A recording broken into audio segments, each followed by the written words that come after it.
morning, everybody. So a little bit about me, and then I'll introduce our panelists and have them talk about themselves. I am with the UTech Group, and we've had a lot of experience with the Family Business Forum. A little bit about our organization is we are based out of De Pere, Wisconsin, and we are a family business. However, I am one of the non-family members within our business. But we've been around for about 27 years. Our business was founded by Ken and Chris UTech, who are still part of the business, but have recently gone through a transition where their daughter, Melissa, is now our CEO. We work with organizations who are going through some sort of transition. That's the easiest way that I can talk about it, is it could be from one generation to the next. It could be organizations that are going through a culture shift. Some that have grown, and maybe once what worked isn't necessarily working anymore, and so some things need to shift. So we work with teams, organizations, leaders in helping them through that transition. And it could be how are they growing and developing themselves as leaders, how are their teams growing and developing, how are they implementing a culture and values. So we actually right now are working with several family businesses that are likely in your chair and are going through some sort of succession or planning of thinking about what does that transition look like, or are in the middle of a transition, or even often have waited too long and are dealing with some of the messiness that comes with family businesses. A little bit about me and my background is I spent 14 years in manufacturing, starting out in human resources and then moved into organizational development, working with organizations across the country in helping them grow their teams, grow their leaders, and really build more effective organizations and culture. And then came to the UTech Group and have been there for about 4 or 5 years. Well, going on 4 years. It feels longer because I've known them a long time. So I'm excited about the panel and for you guys to learn more from Jason and Mandy and to see how that can relate to your own experiences and begin looking at what does that succession look like for you. So to introduce our panelists, and so you guys can come on up whenever. First is Jason Lasky from the Sadoff Iron and Metal Company, and I'll let each of them introduce themselves. And then we have Mandy Hendricks from Flash.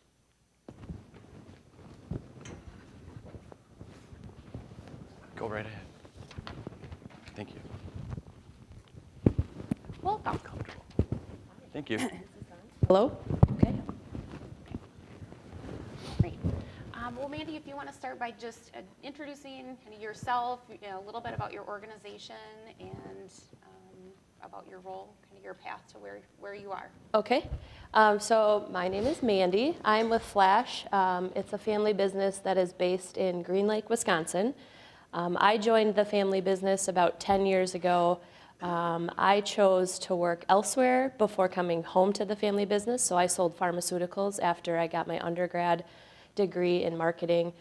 So I sold pharma for about 4 years and then decided that that was not the path I wanted to continue on, and so came back to the family business.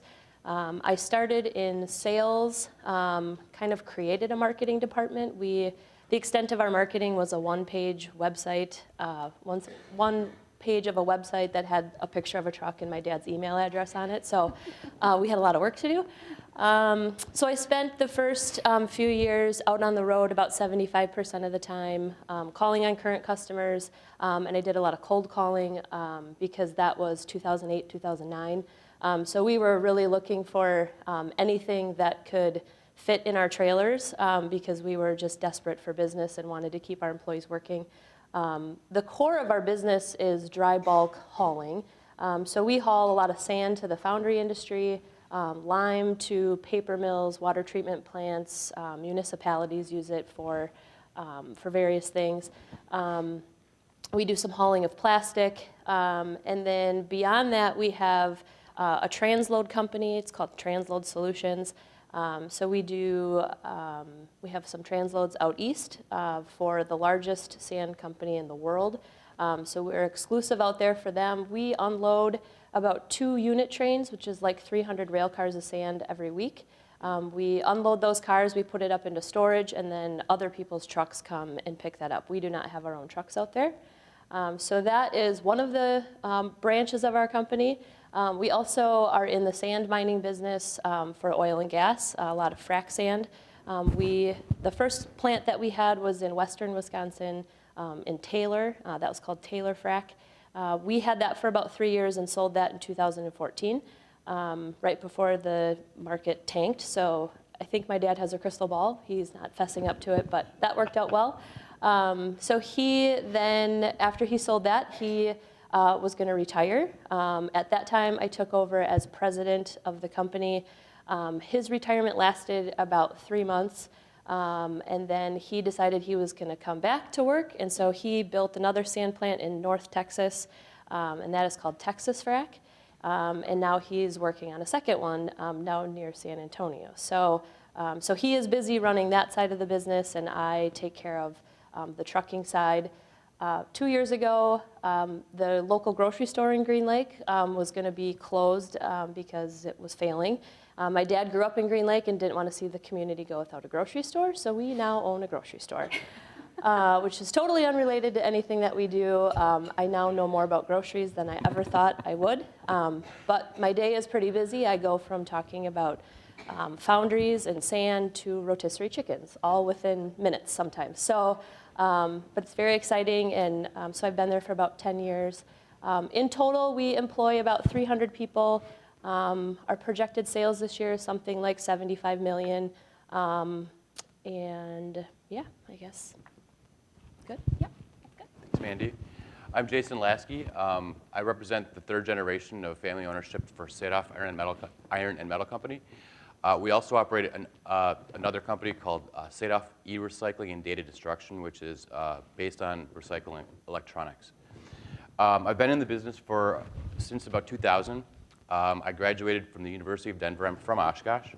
I decided to go away to school and came back. And my father asked me a great question. And he said, "What are you passionate about?" And you know what, a college kid, kind of just graduating, not a lot of passion there. So I was really confused. What the heck does that mean? And I did some searching, and I thought, you know, my grandfather started our business in 1947. And offered me the opportunity to go to college. And so I thought I'd be kind of remiss if I didn't understand what he went through in creating the business to allow me the opportunity. And so I decided to give it a 5-year shot, coming back to Oshkosh and Fond du Lac, where we're headquartered. And I came into the business, and I've been there ever since. So after now going on 17 years, or almost 19 years, I kind of found that it's a great place to be. We are in our 71st, we're entering our 71st year in business. Like I said, we're the third generation. My grandfather started the business. My father was an outlaw. So my grandfather and my mother and my father married into the family and decided to take the reins of the company. He never thought we'd come in the business. And my brother Mark is here today. He's our CEO of the company. I'm executive vice president. And my responsibilities are more of our compliance. I've held a number of positions within the company and tried my hand at a few different things until I kind of found, you know, a comfortable seat. And it was a challenging process, something I think I'll talk about a little bit more as we go through the program. And we supply foundries and steel mills throughout the country. We also service manufacturers throughout the region to collect scrap metals. And then we process those metals for specification and packaging for our customers, and then resell them throughout the country. We have about 250 employees currently. Our sales are approximately, say this year, $235 million. And it's been a good road to understand to come into the business as a third generation family member, but it's also had its good challenges to overcome too. So I look forward to sharing the experience. Both of you had talked about that you've worked outside the business before coming back to the business. How was that beneficial for each of you to gain that experience, or is that something you would recommend to others? So if you could just talk a little bit about that. When I was finishing up my degree at La Crosse, I remember my dad coming over and was like, "So here comes graduation, like you're gonna come back to the family business." And I was like, no. I mean, I guess I just had no idea that that was his assumption. I just assumed that I was going to college and I was gonna, work for corporate America. And so that was, I think, at first very difficult for my dad, because it was like, maybe it was his plan, but I didn't know that was his plan. But now, looking back, and when I came back to the family business, we very much realized that that was probably the best direction that we could have gone, because I was able to go out and work for somebody else. I knew what it was like to be an employee, to work for somebody. And if I would have just come back to the family business, every decision I would have made and everything I would have learned would have been just a replica of my dad. And that, I think it's just so good to have like a different perspective and know how to think a little bit differently. So I don't know if I said, I'm second generation. So my folks started the trucking company in our living room. And so I think it's was good to have a different perspective, because for the whole life of his main career, he's been the boss, and he's not worked really in the business. And so so I think it was good that I was able to look at things from a different perspective. And we've butted heads on a lot of things, just the employee culture and how you approach things and information that you deliver to employees and how you deliver it. When I first came, like, I remember sitting in meetings and he would like pound his fist and be like, "This is not a democracy." And so, we've come a really long way. So so I think for us it was super beneficial that I worked outside the business, because there's just a lot of experience that I was able to bring, from the outside, and be able to think like an employee, but still be able to decide like ownership. So I'll give a little bit on the other side. I was a bartender. And not that there's anything wrong with bartending. As a matter of fact, I learned a lot through doing that. But what I can say is that I don't think that I gained enough business experience to bring back value to our business. And I think that looking back and having hindsight on that, I would have made some changes for myself. Not being forced to do it, but for the fact that I think that I could have gained some more experiences. I think that would have been helpful for not only me, but also for the business. And I think that that's more important. And it was one of the challenges of coming in without some of that experience, or some of that more focus, I would say, so that a lot of the things that I started in with the company were a lot of variable jobs. And I learned quickly what I didn't want to do, and it took me a long time to find out what I really wanted to do. And so my only recommendation is, as people think about their succession planning for their generations, to consider making some rules or having some family conversation about getting some experience outside of the business, because what you can bring to the business after having doing that, I think, is greater than learning or organically just through that kind of myopic path. So. Mm-hmm. And Jason, you had said in your introduction about that there were some challenges that you faced. So talk about what were some of those biggest challenges and how did you work through those? Coming in the way that I did was one of the biggest challenges. One of the bigger challenges that we faced was the bridge of generations. And so in a business, we still operate with some of my father's team. My father comes to work every day as chairman of the company. He's there till about noon to 2 every day, and kind of, he adds a lot of value. It's really nice to have him. He has a lot of experience, and so his experience is something that we haven't been able to necessarily replace. So he adds a lot of value through that. So we appreciate his time spent in the office. But the challenges have really been trying to craft our own team while another team exists in our business. And that span of generations, I think, has been challenging. It's been something that we've been effective in working through, but it's not that we haven't had kind of some pitfalls along the way. And so being able to kind of put a stamp on where you want the company to go, and having these conversations about succession planning within the organization early, so that people understand their roles and responsibilities to pass on their knowledge. And today, with being very, very difficult to find employees that we all may experience in our own businesses, that knowledge transfer is critical. And there's companies that I think are working at it well, and there's companies I think that aren't working on it at all. And I think that, that there's opportunities there, and that's why you don't necessarily want to get rid of that generation right away, because they can add a lot of value. It's just you have to plan it. So. What are some challenges that you faced, Mandy? How did you work through those?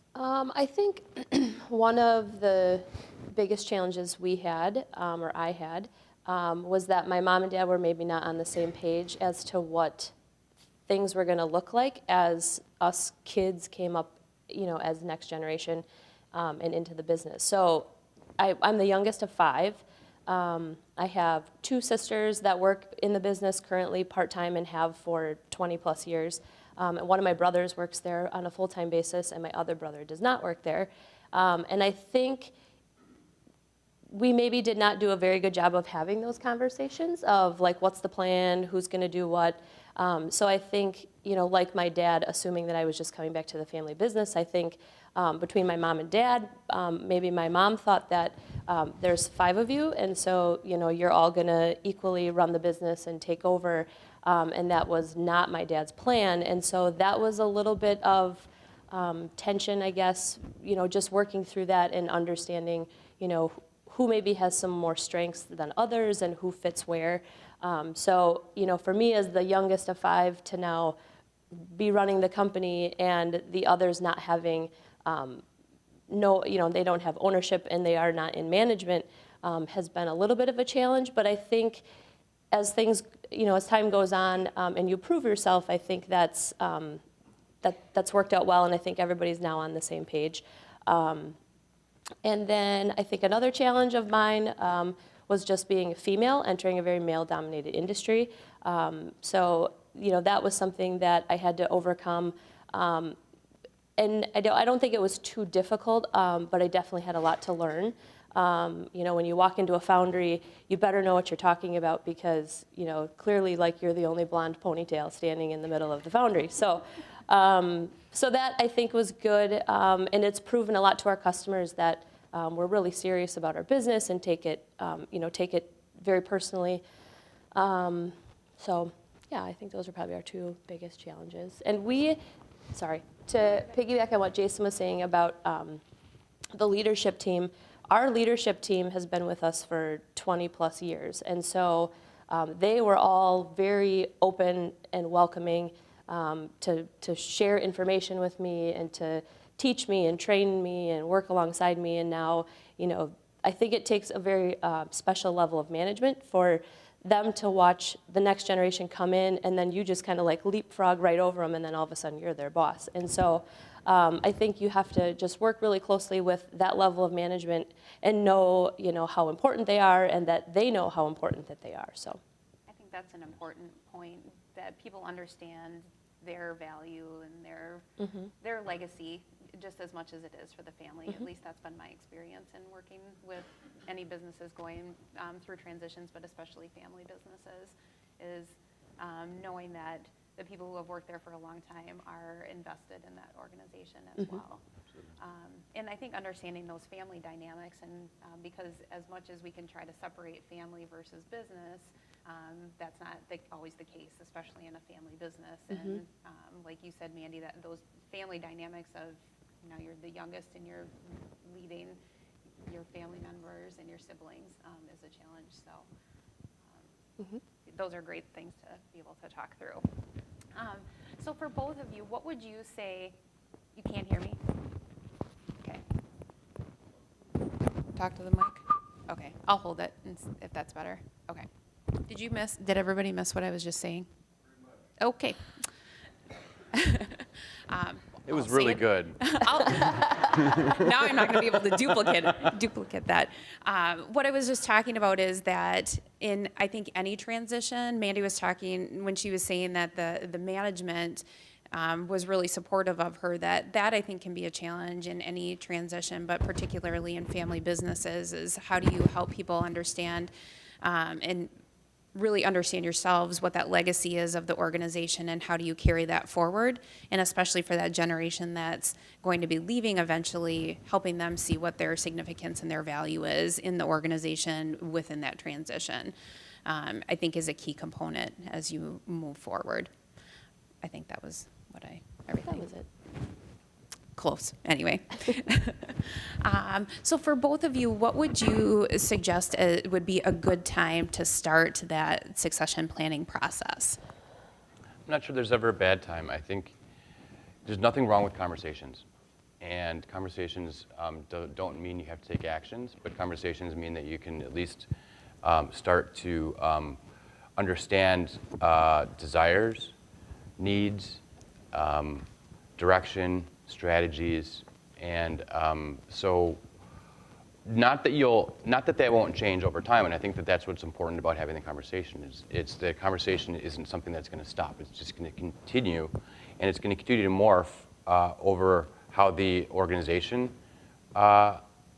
is and develops, as well as how the family develops, and then into the succession plan of how it's going to transition. So I think that it's important to just, there's no right or wrong age or time. It just seems earlier seems to always be better, so that the people are familiar with the conversations and it's not a surprise at some point when it really takes, when there's more needs than wants. So when you're forced to it, it's much more difficult. And I think that it's so important just to keep the conversation going continually because, and remain very fluid and flexible because things change. You know, health issues arise. People get married. People have babies. People, people move. People, change, their mind. And so I think it's just really important to just keep the conversation going, ongoing, and make sure people are being very open and honest and not just telling you what you think you want to hear or you telling someone what they think they want to hear, and just, be very candid with it. Have there been barriers for each of you in those conversations of starting the conversation? Or was it you that led those? Was it your parents that led those conversations? For us, my parents led the conversation, very particularly my dad.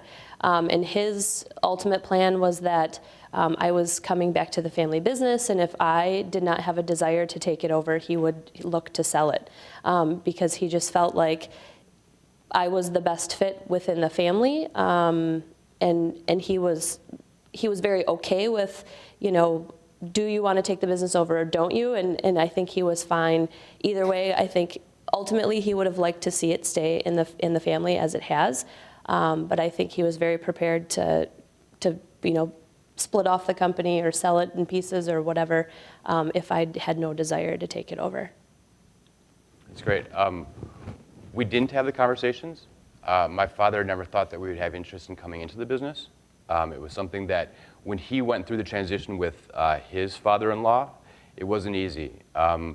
There was my grandfather started the business. He ran it with, this is the way the business is. This is what we're going to do. My father came in and brought ideas to the table, and it became a little bit of a conflict. And so my father was a little bit tempered in family business. He also came from a family business with his parents, and so he had some experiences that necessarily weren't, I would say, the most positive. And so we really didn't have those conversations about us as a third generation coming in to take over the business. As a matter of fact, he kind of wanted us to get our wings and kind of fly away, find what our own desires were.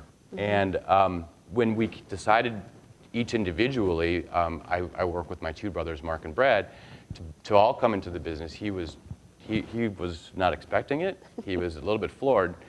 And but he also then took the opportunity to help us come in. And I think that he understood that that's what we wanted to do, and then that the organization could benefit from that as well. Now, on the other side, our fourth generation is eight members large. Our youngest is, my son is about 10 months old. The oldest is, he just turned 15, or he's going to be turning 16. He's going to get his license, and it's scary. And so I think that's about the time when I think those conversations can start happening with my brother and his three kids, and just to see what their interests are. And it's something that my 10-month-old doesn't necessarily understand at this point, so I'm going to hold off a little bit. It's a little early, even though I said it's never too early, it is a little bit early for that. But I'm thinking about it, and you know, with the fourth generation of 8, I think that generationally it gets more complicated. And so it's something to consider how to make that work. And hearing, you know, Leinenkugels is a 5th generation company, it's very, very impressive. And hearing the statistics of first generation, second generation to 10% of a third generation, I'm a 10%er, it's kind of lonely. So the 4th generation statistics only get, you know, and 5th only go down. So, so yeah, that's all. Which you answered kind of the next question, but how are you planning for future ownership succession within your organizations? Well, we are just settling into now me in the 2nd generation, so we have not started having those conversations. Our 3rd generation, the youngest is 4 months old, and the oldest is 10, 11, somewhere in there. So our 3rd generation is still pretty young, and you know, like Jason said, it's a little early to start having those conversations. And I think mostly because we are just very fresh into this next piece of the succession. So we are adapting right now. That's a great way to put it. So as you went through and are going through that succession process, when did you start talking to employees and letting them know, or when would you suggest is a good time to bring the employees into the mix of what that future succession might look like? When I came home to the family business, I think right away my dad, you know, did an introduction, and it was like, this is Mandy, this is where she's been, this is what she's been up to, this is kind of the plan.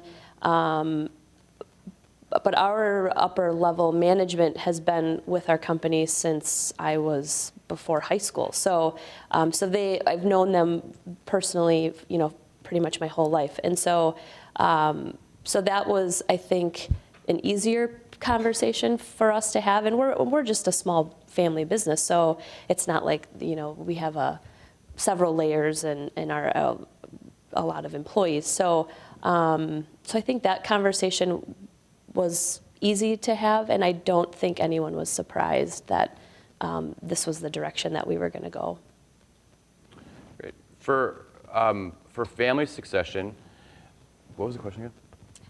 How do you bring employees in, or when is a good time to start talking to employees? From a non-family business succession standpoint, I think these conversations need to happen, and for 2 reasons. One is succession can happen at any time, planned or unplanned.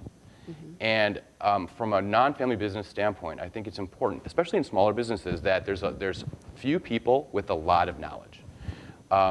If you lose one critical person, it can take a lot of your business and create a lot of risk. And so those conversations, I think, should be ongoing always with non-family business members about succession, about how we can continue operating in the event of an unplanned succession. And so just as important as a planned succession is thinking about the dangers of the unexpected. From the family standpoint, I think I've already answered kind of where we are with that, but I think that it's really important that the conversation isn't just in the family, it's throughout the business, and I think it's for the importance of the organization. So. Do each of you have boards? No. No? We don't. We've gone through 2 phases. We did a advisory board at one point, and we also did a board of directors at another point. And both were good efforts. We got rid of, or we decided to kind of shut down both of them at various times.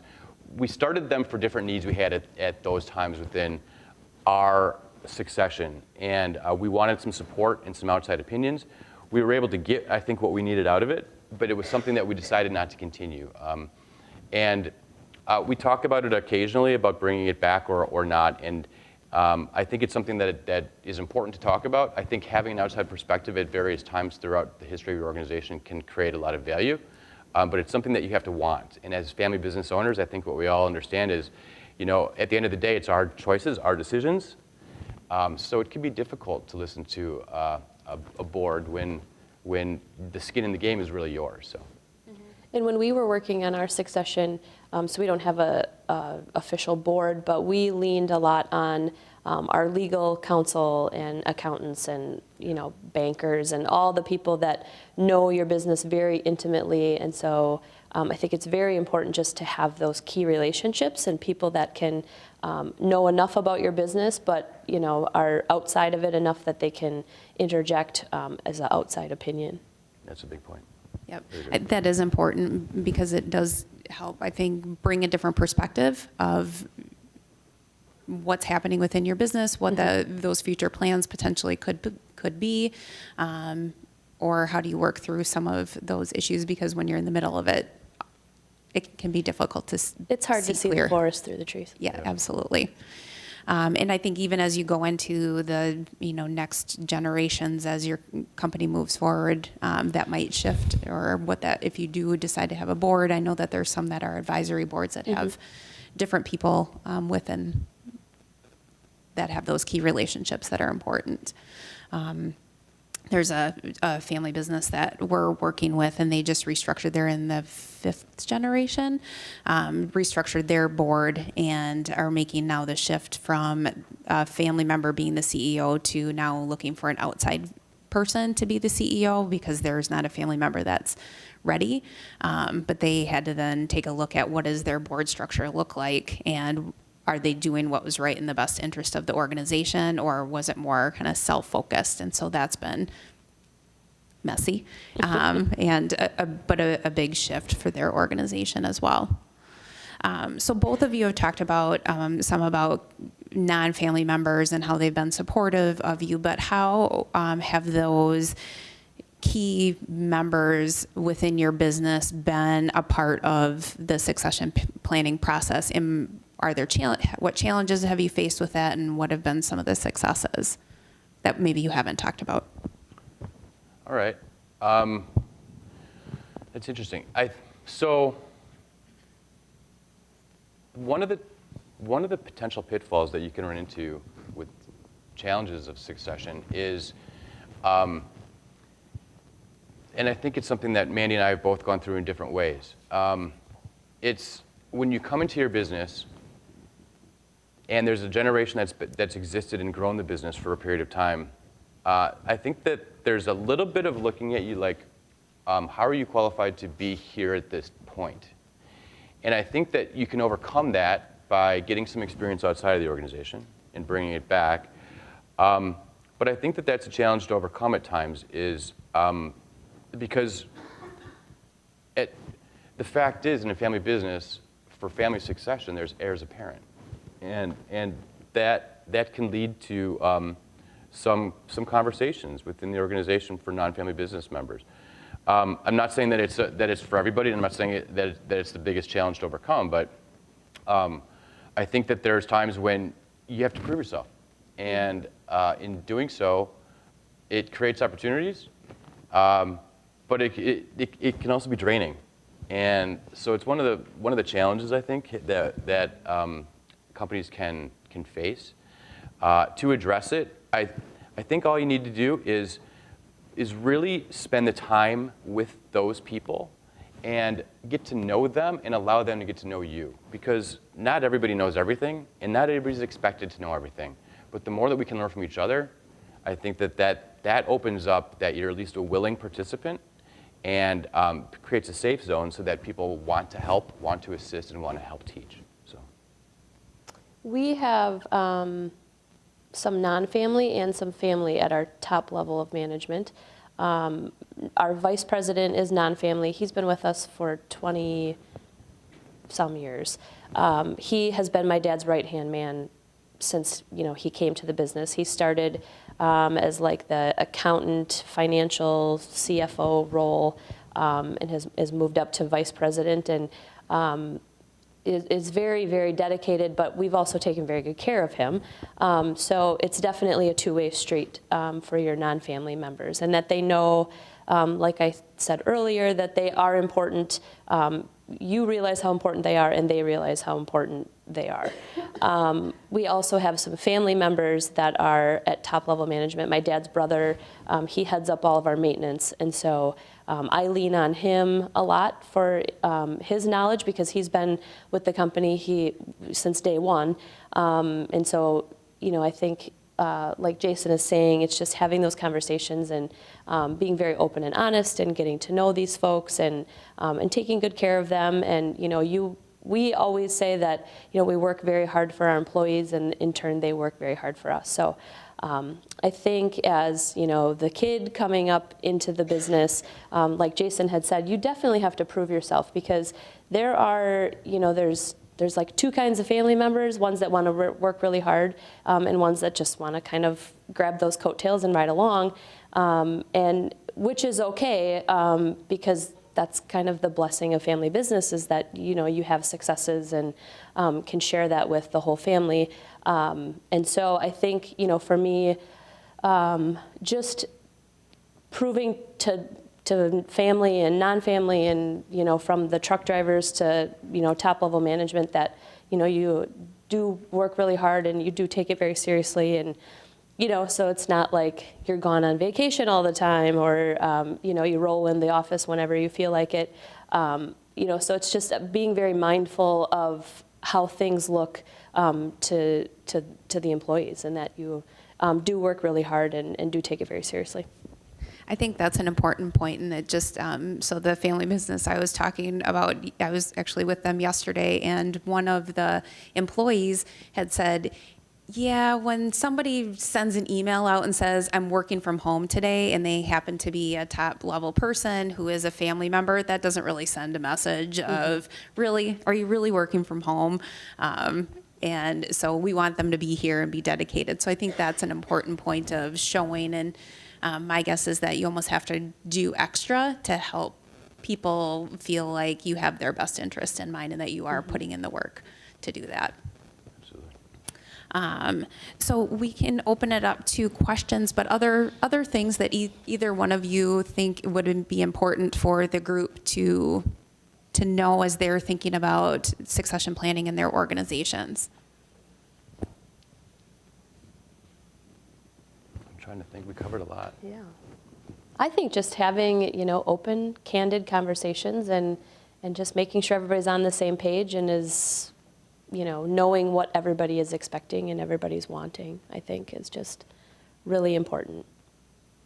And I think it's okay to make it safe to talk about people's desires to maybe not want to come into the business.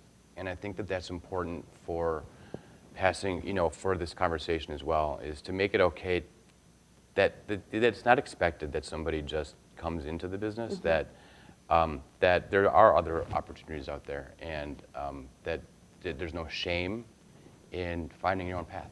So, I think that's a great point because oftentimes I'm guessing that people feel that they're obligated to work in the family business because it might be their parents' desires, but that may not be what they're passionate about, for sure. Okay. Anybody have any questions for Jason or Mandy? Yeah, I have a question. Have you found it difficult to attract, say, talent from larger corporations that are hesitant to work for a family business? Jason's smiling already. Or that they just didn't fit, so each of your organizations are 200 to 300 employees, but you attract someone that's from 1,000 employees that just has a more corporate culture and feel. What are your struggles with that? And when you're trying to select talent, is that something that you try to figure out? I'm smirking because the feedback that we get most often is, I really want to leave this big corporation and work for a family business. And we hear it over and over again, that there's benefits that they view of working in a family business. They feel that their opinion matters more, that they have a little bit more of, I think, an impact, that they appreciate the opportunities, they understand the desires of a family family-owned business to want to continue and to succeed in their drive. That they're not reporting to, public shareholders. So I think what we experience is they're looking for the more intimate setting and approach, and that we're attractive in that way. Do you ever feel, though, that they leave because they see that there's a maximum level that they can get to because they just happen not to be married or the son or daughter? I think some do. I think that that's natural. But as Mandy said, I think it's important to understand the value that they're producing for your company and to reward them in kind. And I think in doing so, you can create a great partnership with non-family business members as well. Even if you can't offer them ownership, I think what you can offer them is stability, benefits. The most important thing that I think they want to see is the growth of the business. That they want to see that the business is going to be around to support them and their families and succeed. And so they want the confidence that the decisions that the family's making are the right decisions for the business. And I think that that's kind of outweighs a lot of other things in their decision making. Just my opinion. And we have just a resounding feeling of family that our employees say. We do like an annual anniversary dinner, and everyone says, I stay because this is like family. This is, it's a close-knit group. And I think, like Jason said, that we are sought out by a lot of people because they want that small family business, but it's a business that's successful. I mean, we deal with some very large, top, Fortune 500, Fortune 50 companies. So it's not like we're just a little, a mom and pop business. I mean, what we do is crucial to the economy, and we're a big player in the economy. And I think that people like the fact that they can work for a big business that's successful and has a proven history, but has kind of a small family feel. And I think small family business has a lot of flexibilities that we can afford our employees that maybe corporate America cannot. So I think people seek out, those strong family businesses for those reasons. I do think that, just to add to that, as a non-family member that works in a family business, and I grew up in a family business too, but the organization I used to work for was, just shy of 1,000 employees, and now I'm on a team of 8 people. So that's a pretty significant shift, but I get to work with some great people and great organizations, but the benefit of being part of that is I know that, from an ownership perspective, that I'm never going to have that, and that's okay. And we were upfront about that in the beginning, but I have a lot of flexibility, and I feel like part of the family within that business, and that my voice matters. And so for those things, and the impact and the work I get to do is far outweighs kind of what that growth piece that could have been from a positional standpoint within my previous organization. We just hired a new manager for the grocery store, and he comes from a very large grocery chain. And so in the conversation, when we were talking about benefits and paid time off and all that, he's like, well, how many, days or hours do I get? And, how does this work and whatever? And I said, I'll just be really honest with you. Our top level management, I am not tracking your vacation. It's not an open book to just come and go as you please, but we very much are of the belief that our employees will work hard, and we expect that. If you're not getting your work done, then that's a different conversation we have to have. So he was just floored that he could, like yesterday he called and he's like, I'm, heading home a little early. I got a family issue to deal with, whatever. I'll be on email, and, it's like, okay. I mean, you don't really need to, tell me that. I trust you. We trust our management. He was saying at his last employer or previous employer, his wife went into the hospital, and they're like, well, that's 2 days of, PTO that we're docking. And it's just, I think us being small family business, we can afford those benefits to employees because there's less of us. There's a balance as well. One thing that we've experienced in our business is through our growth, is that we get a little bit less flexible and more corporate due to liability and risk management. And it's a hard thing to manage because we want to keep the family feeling, and flexibility, but we also want to be able to manage that risk effectively. And sometimes that means procedures and policies that feel a little stiff. But what we can do is we can offset that, and that impact that people have as the ability to achieve in a smaller organization than a large corporate organization, I think is really attractive. But I do think that there's a balance and a challenge of trying to keep the family business feeling like a family business as you grow and trying to manage that risk. So. Other questions? Nancy Jo's getting her workout this morning. I have a question about bringing in spouses in the conversation, succession planning. You have working spouses in the business, you have working spouses that work outside the business, and you have non-working spouses. And I'm wondering what impact they have in the conversation, and just maybe share some of that, and also some thoughts about how to address that when you're looking at working with a company succession planning. For me personally, my husband, he's a financial advisor here in Oshkosh. We have had the conversation, like, I think just randomly, I was like, do you want to be part of the business? Like, do you want to come to work with me every day? And we came to the conclusion that that was not going to be a good idea. And I think, my mom and dad, obviously they're married. They've worked together for 35 plus years.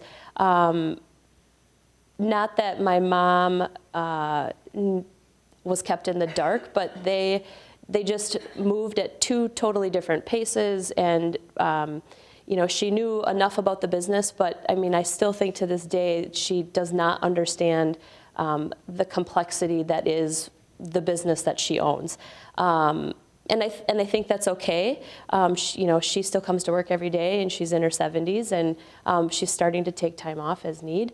And looking at my mom and dad, and it's like they go to work every day together. My dad travels quite a bit, but then they go home, and it's like I think they spent 35 years talking about Flash at the kitchen table, and then at dinner, and then again over coffee. And so I think for what works best for me and my husband, we're gonna keep that separate. And he's made it very clear that he has no expectation to come and work for our business. And so that's our plan.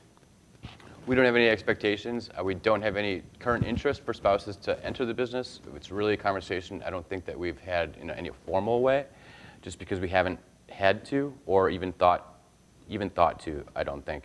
We have had the conversation about succession of ownership, and we've made the conscious decision that spouses can't become business owners. So the stock cannot be passed on to spouses. Children, yes, but spouses at this point, no. And we made that decision for ensuring that relationships don't muddy the business. And maybe I didn't say that right, but just so that the outlaws don't end up, running away and having different interests and end up, it can be disruptive. And so we decided to kind of keep it in a line, and we haven't had to deal with any ramifications of the benefits of that or any negative consequences regarding that. So it's just been status quo. I have seen, and we have worked with organizations where spouses, they've determined that spouses would not be owners, but when they're beginning the talks around what that ownership structure looks like, spouses definitely have influence and have opinions. And so there have been times where we have pulled the whole family together, including spouses, to be able to get everybody's opinions or their thoughts out on the table to understand. Then it came back to, okay, the family members themselves and what that ownership structure looks like. And that may not be in every case, but they definitely have influence into that in certain situations. So there have been cases where we have brought spouses in from a discussion standpoint to understand what their expectations are, or to even educate, because people, I think, can have an idea of what ownership means, and then there's actually what ownership means, and those sometimes can be aligned, but sometimes they can be very different.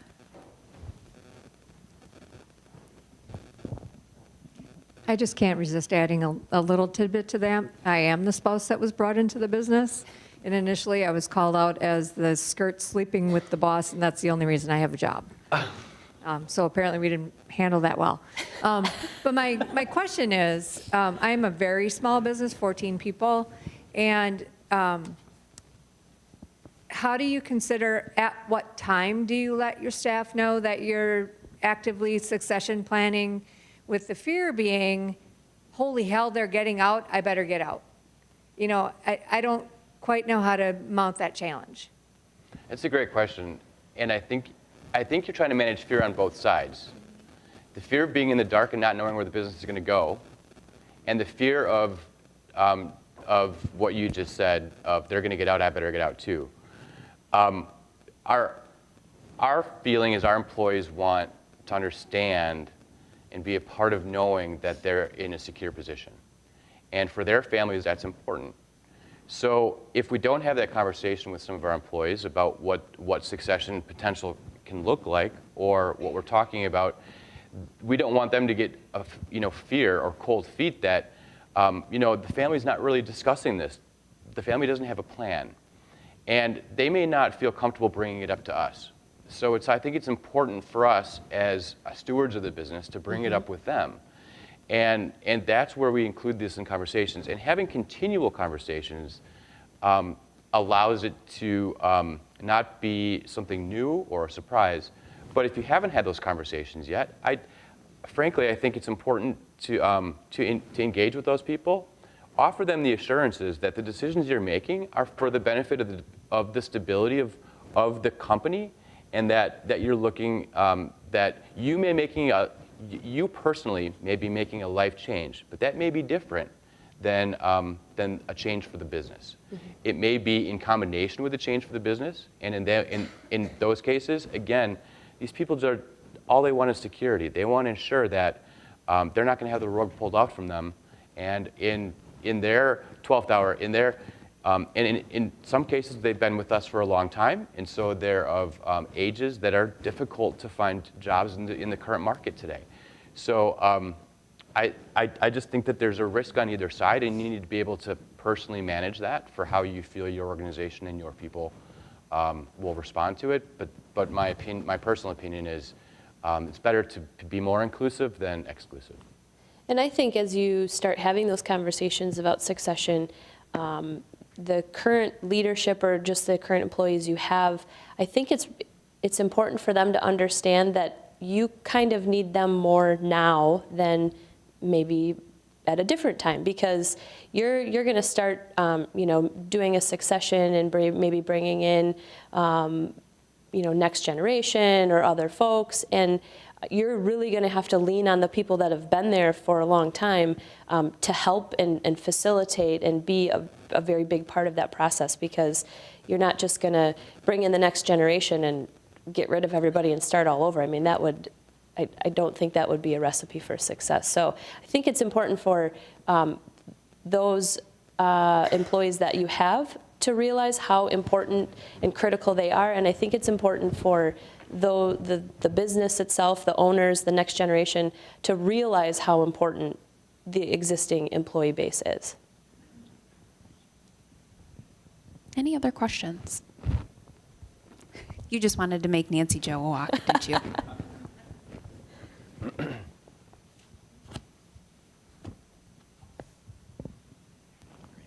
Good morning. Alan Lundeen with Cousin Subs. My question to both of you is around development, leadership development, your own self-development.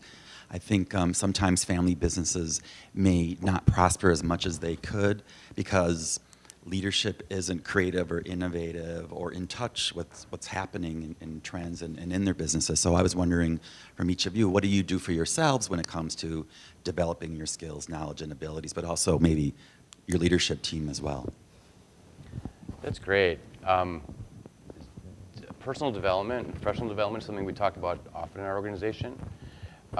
It's something that we actually purposefully put in place for requiring each one of our employees to have a development plan to add fuel to what they can bring to the organization, which is beneficial for their own personal careers and also benefits the organization. And so We've made that conscious decision, and it's been beneficial. For personally, different organizations and different resources, networking, trying to find people that I respect within our industry, but also trying to find people that I respect outside of our industry, just to sit down and have a cup of coffee with at times, whether I'm participating in an event like this or just at any time. I think it happens organically a lot of the time, as far as my personal development and what I look for, because I don't necessarily have a plan or a path. I do work with a consultant.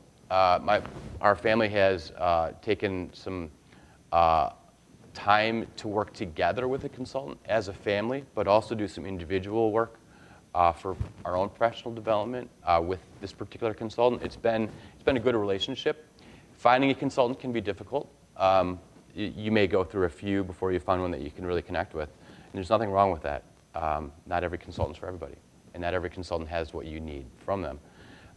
And so just going out and building relationships with people, your customers, and just keeping an ear, keeping an attitude of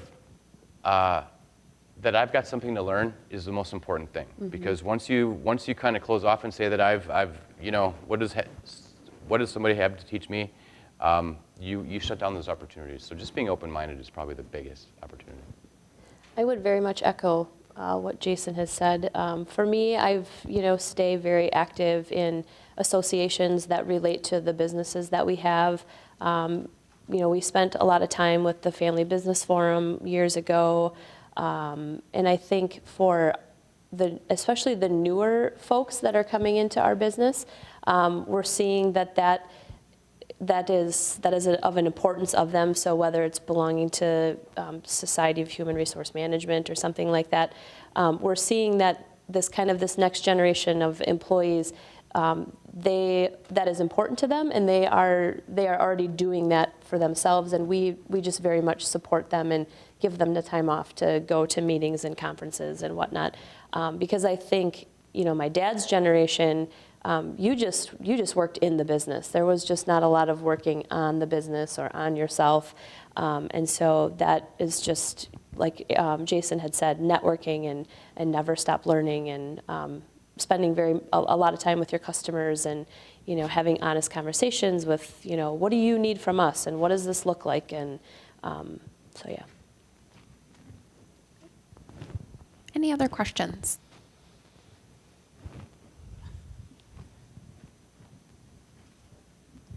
You both mentioned the importance of getting some experience outside the business before you came into it. Is there anything else that, as far as training or development, that you would suggest for the next generation that's coming in? Is there something in particular as far as leadership development or education that you think would be helpful to them? I think I spoke at UW La Crosse last week, and in speaking with some of my previous professors and the students that were there, technology is clearly a very important piece of our world today and just how we function.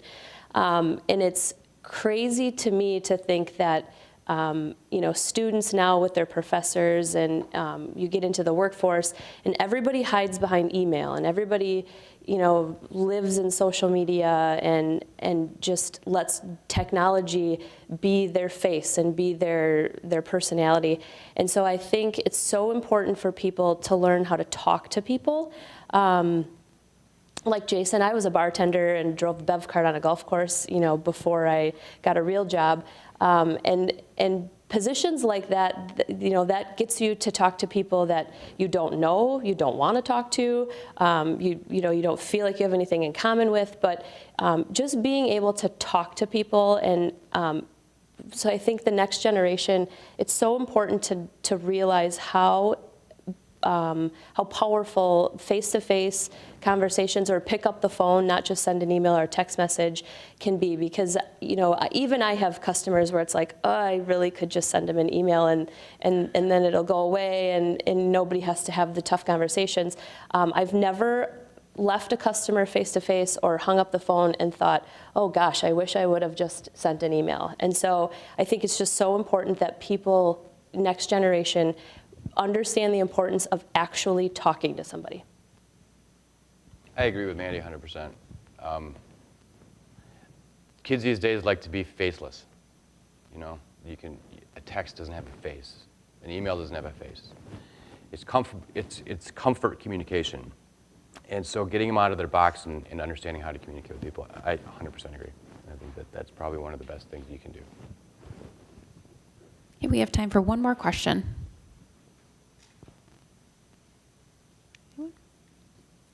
Okay, great. Thank you. Well, thank you guys. Thanks. Oh, go ahead. Nope. I was just going to thank you both for your openness and your ideas and hopefully helpful suggestions for everyone here on their succession planning. Thank So you. Thank you. Yes, thank you.